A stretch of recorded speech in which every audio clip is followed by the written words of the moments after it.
Hello and welcome to Thought for January the 15th. Our readings are Genesis chapter 27, Psalm 32 and Matthew chapter 17. And our thought is, For when I kept silent. Psalm 32 today is an intimate exchange of words between David and God.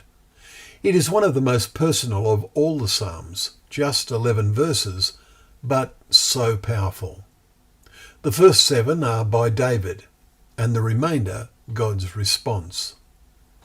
How meaningful. Remember Paul's comment on God's words?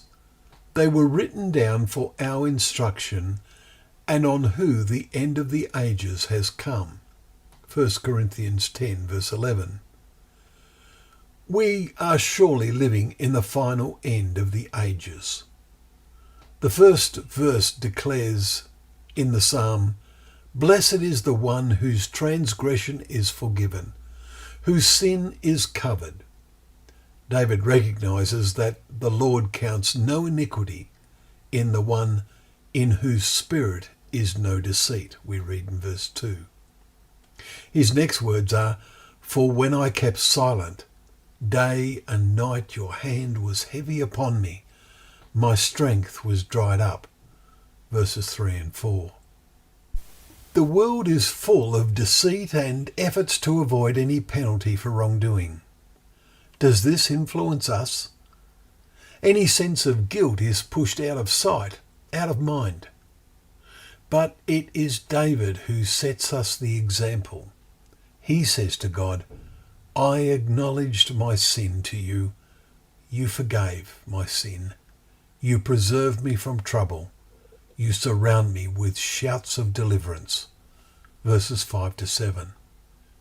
Then comes God's answer.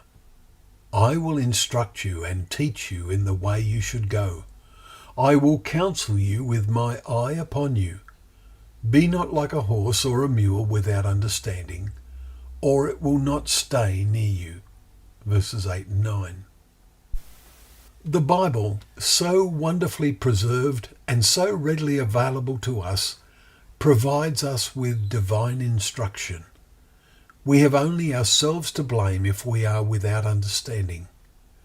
May we all fully sense that steadfast love surrounds the one who trusts in the Lord, and so be glad, rejoice, and shout for joy, all you upright in heart.